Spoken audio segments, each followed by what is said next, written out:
Halo, jumpa kembali ya dengan saya di channel Teknisi Mekso. Gimana kabar sobat semua? Sehat-sehat saja ya. Oke, dan buat sobat yang baru bergabung, silahkan klik tombol subscribe-nya ya, agar kami tetap semangat membuat konten yang bermanfaat.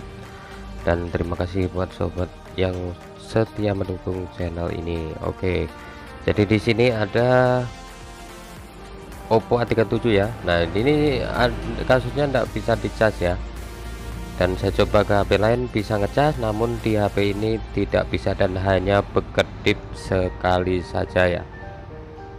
Dan kalau dirasa itu goyang ya, jadi untuk di konektornya, namun kita tidak tahu apa permasalahannya. Yang pasti HP ini tidak bisa dicas, dan tentunya kita akan lakukan pembongkaran ya. Oke, jadi untuk Oppo A37 kasus tidak bisa dicas ya. Nah, di sini kita akan buka terlebih dahulu penutup belakangnya. Dan untuk di Oppo A37 ini ya, jadi tidak pakai port bawah ya, namun di sini menyatu satu fleksibel ya. Jadi nempel di fleksibel ya, jadi untuk komponen-komponennya, begitu juga konektor casnya itu satu kesatuan atau satu set ya, dengan tombol volume. Oke, dan di sini kita akan lakukan pembongkaran, yaitu kita buka penutup port bawah. Nah, bisa kita lihat seperti ini ya. Nah, di sini bisa kita lihat untuk konektor casnya itu sepertinya sudah pernah disolder. Nah, bisa kita lihat lemnya sudah bersih atau tidak ada ya, namun tidak goyang ya, jadi bisa kita lihat aman. Hanya saja lemnya sudah tidak ada. Apakah HP ini sudah pernah diservis? Nah, jika kita lihat ya. Oke, jadi di sini kita akan lepas saja ya. Jadi tak lupa untuk baterainya juga dilepas. Nah, di sini ada kaleng, kita akan lepas untuk baterainya ya. Jadi kita akan lakukan penggantian untuk konektor casnya ya. Jadi di sini kita tidak akan lakukan penggantian satu set, karena ya di tempat saya jauh, jadi harus pesan dulu, sedangkan HP ini mau cepat dipakai ya. Oke, jadi kita akan lakukan penggantian, dan di sini tentunya kita tidak lakukan blower ya, atau kita tidak menggunakan blower, jadi kita akan menggunakan solder ya. Nah, di sini sudah saya siapkan untuk konektornya sama ya, jadi konektor yang sistemnya nempel ya. Oke, jadi kita akan lepas untuk konektor ini menggunakan solder ya, seperti yang saya bilang di awal. Dan tak lupa dikasih plug ya, jadi untuk mempermudah pelepasan. Nah, kebetulan di sini saya pakai solder Sansin ya. Di sini solder saya 40 watt ya. Jadi lumayan panas, ada setelannya ya. Jadi di situ 40 watt atau 60 ya, pokoknya itu ya, lupa saya. Jadi di sini kita tempelkan di bawahnya, lalu kita angkat pelan-pelan ya. Jadi soldernya ditempelkan di bawahnya, namun jangan sampai kena fleksibelnya ya. Nah, di sini bisa kita lihat sudah terlepas. Nah, di sini kan aman ya, ini hanya lemnya, bekas lem, tidak masalah. Jadi kita usahakan tidak mengenai fleksibelnya ya, supaya jalurnya aman.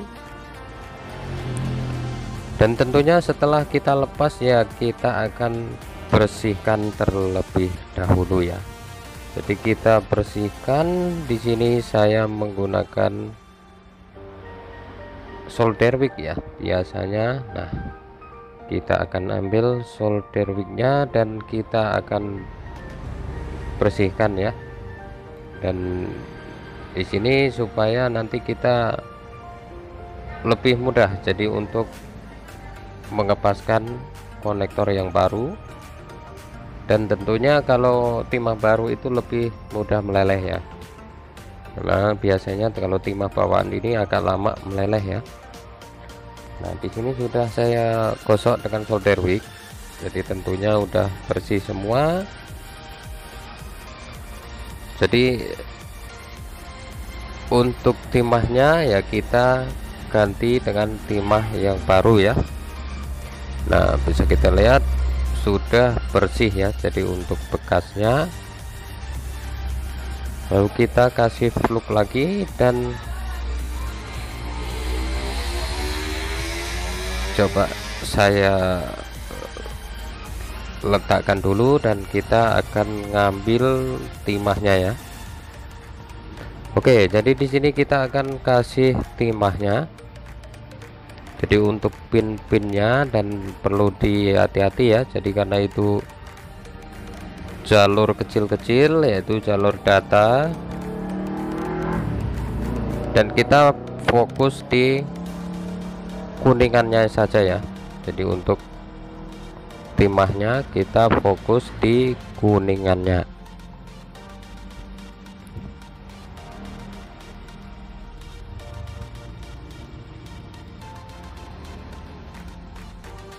Oke, dan tak lupa kita bersihkan kembali ya.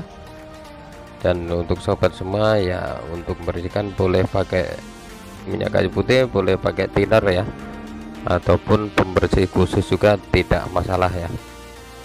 Oke, dan di sini sudah terlihat rapi dan kita siapkan untuk konektor yang baru ya. Nah, seperti ini konektor yang barunya. Nah, di sini kita pun tak lupa juga ya, sebelum ditempelkan kita kasih fluk, lalu kita kasih timah juga ya. Jadi agar lebih mudah lengketnya ya. Jadi kalau kita kasih terlebih dahulu, maka akan lebih mudah nempelnya, terutama di bodi. Jadi di bodinya tuh harus dikasih juga, karena itu nanti yang akan menempel ya, yang akan jadi kekuatan, jadi kekuatan untuk konektor ini ya maksudnya, karena di situ ya tidak ada kakinya ya. Oke, jadi kita kasih untuk di pin-pinnya yang kecil-kecil itu.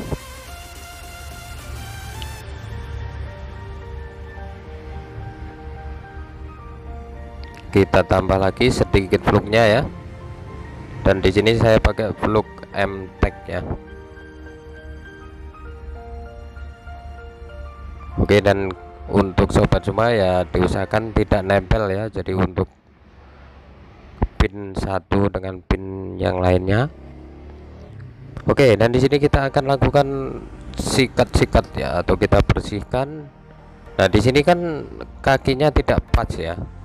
Jadi untuk di konektor yang baru ini kakinya agak ke belakang, sedangkan konektor lama tuh di depannya.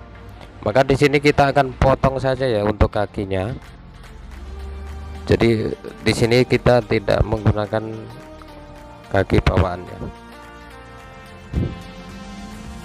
karena untuk kaki yang lama itu agak di depan, sedangkan untuk konektor yang baru ini di belakangnya. Jadi tidak pas, maka kita akan ratakan saja, kanan kiri kita ratakan atau kita potong saja ya. Wah, ini sudah aman ya, jadi kelihatan rata. Lalu kita akan tempelkan ya. Jadi caranya ya seperti tadi itu, masih sama dengan cara pelepasannya. Jadi kita siapkan fluk dan kita solder seperti tadi ya. Kita solder, kita letakkan dan kita tempelkan di atasnya. Oke, dan kita presisikan ya. Jadi untuk sobat semua hati-hati ya, jadi agar tangannya tenang, yaitu solder diletakkan ya. Nah, maka di sini akan presisi dengan sendirinya ya nanti ya jika sudah. Nah, maka terlihat ya, kalau sudah meleleh dia akan bergerak menyesuaikan ya ke timahnya, dan di sini sudah terlihat menempel kuat ya. Oke, dan kita akan tambahkan jadi untuk di kakinya yang tadi ya, jadi itu kan ada lubangnya, maka kita akan kasih timah ya, jadi tujuannya biar lebih kuat ya, jadi menempel ke besinya ya. Jadi kalau kita tambah solder, kita tambah timah ya. Oke, dan kita coba akan lihat ya. Nah, ini sobat bisa dilihat ya, jadi terlihat, sebentar saya dekatkan. Nah, ini tadi kan kakinya lubangnya kita solder dari belakang, maka akan kena ya. Oke, jadi di sini kita akan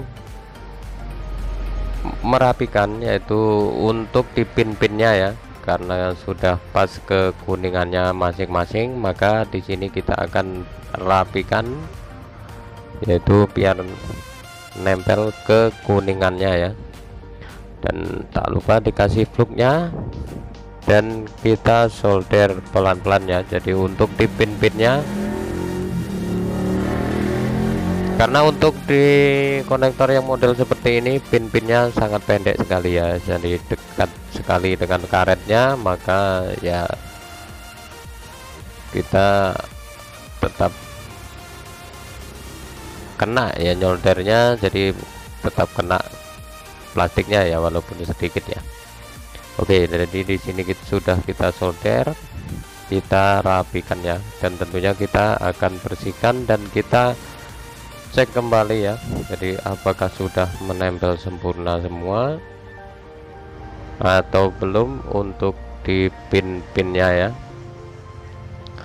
Nah, bisa kita lihat seperti ini ya, jadi untuk hasilnya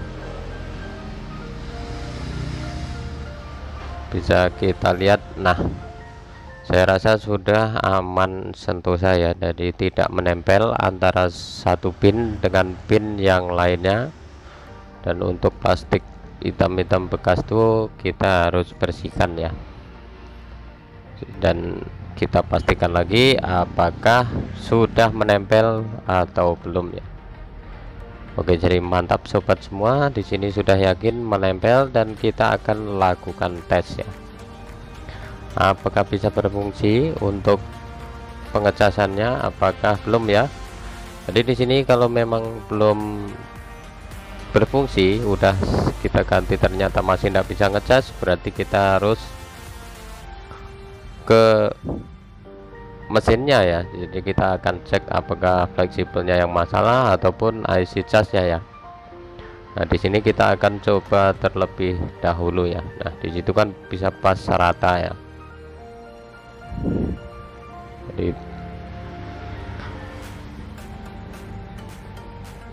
oke, jadi kita akan lakukan percobaan ya, kita colok cas apakah bisa ngecas.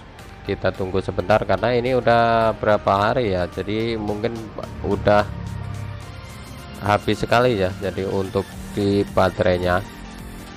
Nah, udah 2 harian ya, jadi tidak dicas.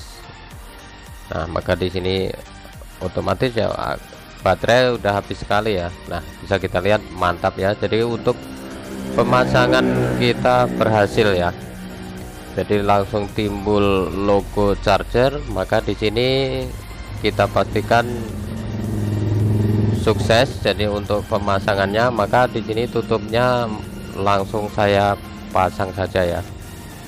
Jadi apakah dengan pemasangan atau pergantian konektor ini akan